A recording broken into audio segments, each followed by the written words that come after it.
स्थलांतरच्या प्रश्नावरून मागाठाणेचे आमदार प्रकाश सुर्वे आले मदतीला धावून। मागाठाणे विधानसभा क्षेत्राचे आमदार पुन्हा एकदा स्थानिकांच्या घरासारख्या गंभीर प्रश्नासाठी धावून आल्याचं पाहायला मिळत आहे।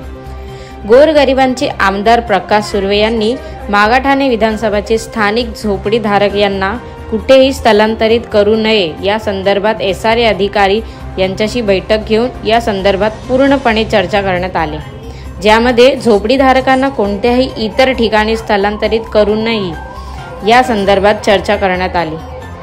625 घरांसाठी आश्वासन दिले, त्या सर्वांना त्याच राहत्या जागेवर घर मिळणार असल्याचा आश्वासन आमदार प्रकाश सुर्वे यांनी दिले। तसंच आगामी काळात सुद्धा या प्रश्नाचा पूर्ण अभ्यास करून हा प्रश्न मार्गी लावणार असल्याचे आश्वासन स्थानिक आमदार प्रकाश सुर्वे यांनी दिले।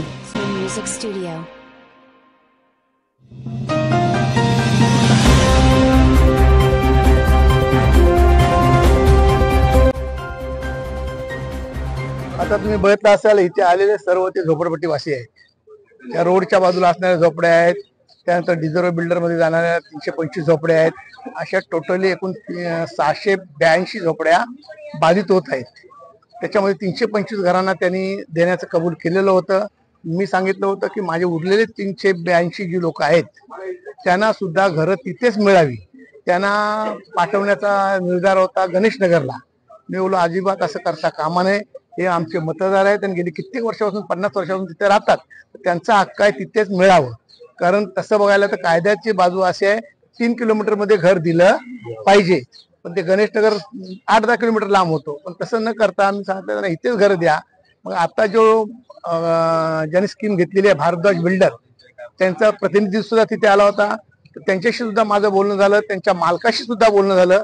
मंगळवारी आम्ही बसून या बाबतीत निर्णय घेणार आहोत आणि त्यांनी सुद्धा प्रॉमिस केलं की जास्तीत जास्त लोकांना तिथे अकोमोडेट कसं करता येईल तशा प्रकारे आमच्या या लोकांना 382 जी उरत आहेत त्यांना सुद्धा तिथेच घरं दिली जातील, याचाच आमचा पूर्णपणे प्रयत्न झालेला आहे।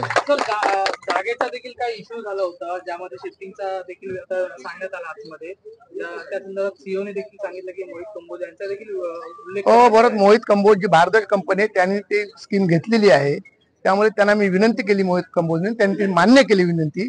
त्यावेळी आपण बसून मंगळवारी याच्यावर योग्य तोडगा काढून सर्वांना तिथेच घर देऊ। आणखीन काय असतील, आमची फरलेवाडी आहे, रुपवते नगर आहे, अशी मोठी स्कीम करून सर्वांना तिथेच घर बांधून देण्याचा आम्ही आमचा मानस आहे, तो पूर्ण होईल मला खात्री आहे। किती वर्षात हे घर देणार असं आम्ही देण्यात आले? नाही, 3 वर्षाचं पहिले भाडं देण्यात येईल सर्वांना आणि रोड साठी जेवढी घरं जाते तेवढ्या खाली करण्यात येईल, बाकीच्यांचं प्रोसिजर प्रमाणे करून घेऊ।